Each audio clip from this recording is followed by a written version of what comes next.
სომხეთისა და აზერბაიჯანის ყველაზე მასშტაბური სამხედრო დაპირისპირება ბოლო 22 წლის განმავლობაში მთიან ყარაბაღში ვითარება კვლავ უკიდურესად დაძაბულია. ამ დრომდე საბრძოლო მოქმედებების მიმდინარეობისა და მსხვერპლის შესახებ ურთიერთგამომრიცხავი ვერსიები ვრცელდება. არაღიარებული მთიანი ყარაბაღის მხარე მზადაა გარკვეული პირობებით აზერბაიჯანთან ცეცხლის შეწყვეტის შესახებ მოლაპარაკებები აწარმოოს.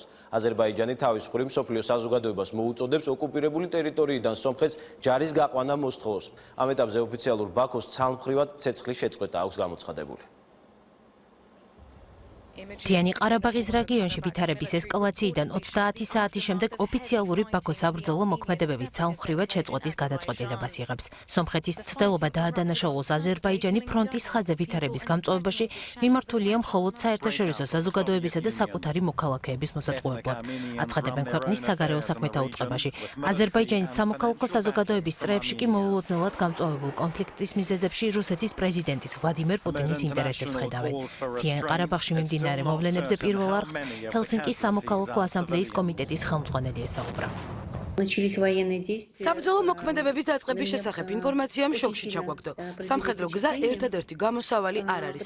ის დამღუპველია. საყურადღებოა ის ფაქტი, რომ არც ერთი ქვეყნის პრეზიდენტი კონფლიქტის გამწვავებისას ქვეყანაში არ იმყოფებოდა. ამის უკან პუტინის განკარგულება დგას. პუტინი ბოლო პერიოდში უცნაურ ფსიქოლოგიურ მდგომარეობაშია და ამიტომ მისგან არაადეკვატური ქმედება მოსალოდნელია. აზერბაიჯანმა შეძლო ერთი მაღლობისა და ორი სოფლის დაბრუნება. არაღიარებული მთიანი ყარაბაღის თავდაცვის უწყება კი ოფიციალური ბაქოს ამ განცხადებას დეზინფორმაციას უწოდებს და აზერბაიჯანს საწყისი პოზიციების აღდგენის პირობებში ცეცხლის შეწყვეტის შესახებ მოლაპარაკების დაწყებისკენ მოუწოდებს. პარალელურად კი სომხური მედია შეხების ხაზთან არსებული მწვავე ვითარების შესახებ იუწყება. სააგენტო ნიუსამის მონაცემებით შეტაკებები ჩრდილო და სამხრეთ-აღმოსავლეთ მიმართულებებით ხორციელდება. არსებული ვითარების შესახებ პირველ არხთან კომენტარი გააკეთა პროფესორმა, საერთაშორისო სკოლების საბჭოს სომხური ფილიალის დირექტორმა ალექსანდრ მარკაროვმა. პირველად იმ მონაცემებით ვრცელდებოდა ინფორმაცია, რომ აზერბაიჯანული მხარე წინ მიიწევდა, თუმცა მოგვიანებით გაირკვა, რომ აზერბაიჯანის მხარეს ცოცხალი ძალის დანაკარგია. დღის ბოლოსთვის საუბარი იყო 200-მდე ადამიანისა და 2 ვერტმფრენზე, ასევე ტანკებზე. დღეს დილით შეიარაღებული მოქმედებები განახლდა. სომხურმა მხარემ შეძლო კვლავ დაეკავებინა მანამდე არსებული პოზიციები. რაც შეეხება აზერბაიჯანის განცხადებას ცეცხლის შეწყვეტის შესახებ, ამ დროისთვის საბრძოლო მოქმედებები კვლავ გრძელდება. პოზიციებზე სროლები გრადის ტიპის სარაკეტო სისტემებიდან ხორციელდება. თავის მხრივ კი მხარეებს ცეცხლის დაუყოვნებლივ შეწყვეტისკენ მოუწოდებენ საერთაშორისო ორგანიზაციები, მათ შორის უმაღლესი ევროკომისარი ფედერიკა მოგერინი, ნატოს ოფიციალური წარმომადგენელი კავკასიისა და ცენტრალური აზიის ქვეყნებში ჯეიმს აპატურაი.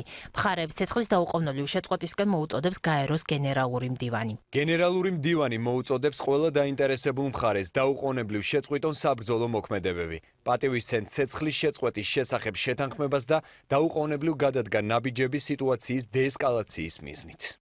ვითარება კონფლიქტის ზონაში 2 აპრილის ღამეს დაიწყება. მხარეებმა ცეცხლის შეწყვეტის რეჟიმის დარღვევაში ერთმანეთი დაადანაშაულეს და მოწინააღმდეგის მხრიდან დიდი ოდენობით ცოცხალი ძალის დანაკარგებზე განაცხადეს. თუმცა ოფიციალური მონაცემებით სომხურმა მხარემ 18 სამხედრო დაკარგა. დაშავებულია 35 ჯარისკაცი. აზერბაიჯანის შეიარაღებულ ძალებში კი დანაკლისი 12 შეადგენს. მსხვერპლია მშვიდობიან მოქალაქეებშიც.